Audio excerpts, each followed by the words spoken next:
এর জন্য আমাদের সমাজের মধ্যে দেখবেন কোরআনের কথা যদি শুনে কাটা কাটা মনে হয়, কোরআনের আইনের কথা, বিধানের কথা যদি শুনে তখন তাদের অস্থিরতা বেড়ে যায়। আমার নবী, বিশ্ব নবী রাহমাতাল লিল আলামিন বলেন, কোরআনের আয়াতগুলো পড়ার পরে যাদের শরীরের মধ্যে কাটা কাটা ফুটবে, বিষের মতো কেসবে, মনে করবেন তাদের ঈমান একদম দুর্বল ঈমানে পরিণত হয়েছে। বলেন নাউজুবিল্লাহ।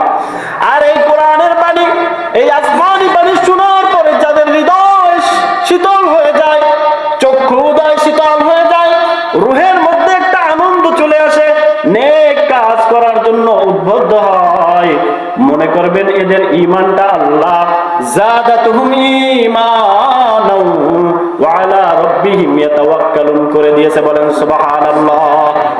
তাদের ঈমানকে আল্লাহ রাব্বুল আলামিন বৃদ্ধি করে দিয়েছে, তাদের ঈমান বেড়ে গিয়েছে।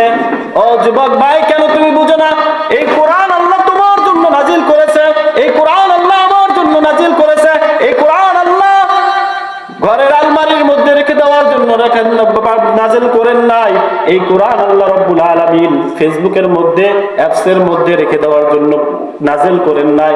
এই কোরআন রমজান মাসে শুধু তেলাওয়াত করার জন্য আমার আল্লাহ নাজিল করেন নাই। এই কোরআনের প্রত্যেক দিনের আমল রয়েছে, প্রত্যেক নামাজের পরের আমল রয়েছে। এই কোরআনকে আমাদের জীবনের মধ্যে, আমাদের খাবার দাবার রুটিনের মধ্যে যদি কোরআনের রুটিনটা করতে পারতাম, আমার আপনার জীবনটা মদিনাওয়ালার জীবনের মতো হয়ে যেত। বলেন সুবহানাল্লাহ। এর জন্য লাউ আনজালনা হাযাল কুরআন আলা জাবালিন লারাআইতাহু খাশিআন মুতাসাদ্দিআন মিন খাশিয়াতিল্লাহ। আমার নবী যখন দ্বীনের দাওয়াত দিয়েছেন, কালেমার শুধু দাওয়াত দিয়েছেন, নবীজির কোনো শত্রু ছিল না। একজন ইমাম সাহেব যখন দাওয়াত খেয়ে আসে, দোয়া করে আসে, জান্নাতে পাঠায় দেয়, তার কখনো শত্রু থাকে না। যখন ইমাম সাহেব বলবে ইনিল হুকমু ইল্লা লিল্লাহ, এই জমিনটা আল্লাহর, এই আসমানের মালিক আল্লাহ, আমার জীবনটা দিয়েছেন আমার আল্লাহ, এই জমিনের উপরে শ্বাস যতক্ষণ থাকবে আল্লাহর আইনকে বাস্তবায়ন করার জন্য কথা বলতে হবে, আল্লাহর বিধানকে রাষ্ট্রের মাসনদে নিতে হবে, তখন ইমাম সাহেবের শত্রু আর শত্রু বেড়ে যাবে। কথা বলেন ঠিক কিনা? তখন দেখবেন নবীজিকে আবু জাহেল মারার জন্য গিয়েছে, লোক রেডি করে দিয়েছে, কিন্তু আবু জাহেলের অন্তরের মধ্যে কোরআনের একটা তাজাল্লি ঢুকে গিয়েছে, নূর ঢুকে গিয়েছে। এই কোরআন শ্রবণ করার জন্য আবু জাহেল মুহাম্মাদের ঘরের বেড়ার ফাঁক দিয়ে কান পেতে শুনেছে। উতবা সাইবা তাদেরকে ডেকে বলল, ও উতবা রে, ও সাইবা রে, মুহাম্মাদের কোরআনের মধ্যে এমন জাদু, এই কোরআন তোমরা কেউ শুনতে যেও না, যারাই শুনবে তারাই ইসলাম ধর্ম গ্রহণ করতেছে। আর যদি সবাই এমনি ভাবে শিক্ষিত হয়ে যায়, এই আসমানি ইলম তাদের মধ্যে যদি ঢুকে যায়, তাহলে আমাকে খোদা বলে কেউ ডাকবে না, আমাকে রব বলে কেউ ডাকবে না। আমি আবু জাহেল, আমি যে মূর্খদের পিতা, এটা মানুষ জেনে যাবে। কথা বলেন ঠিক কিনা? এর জন্য আবু জাহেল উতবা সাহেবাকে বলে দিয়েছে, তোমরা কেউ আজকের পর থেকে কোরআন শ্রবণ করতে যাবে না, আমিও যাব না। কারণ দেখতেছি কোরআন যখন তেলাওয়াত হয়, আমার হৃদয়টা কেমন যেন ওই দিকে টানে।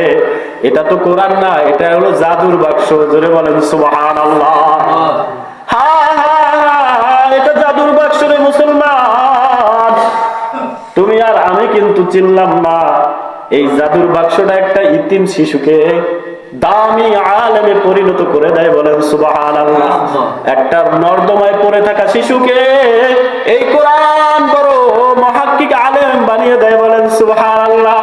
বাংলার জমিন নয়, ভারত, পাকিস্তান, ইন্দোনেশিয়া সহ, মিশর সহ যত জায়গায় মুসলিম কান্ট্রি রয়েছে, যতজন কোরআনে হাফেজ কারি রয়েছে, যতজন আলেম রয়েছে, একটার জীবনীও পড়ে অট্টলিকা থেকে বের হয়েছে এমন সন্তান পাবেন না। দেখবেন যে এদের মা নাই, এদের বাবা নাই, এদের খাওয়ার মতো টিফিনের ব্যবস্থাও ছিল না।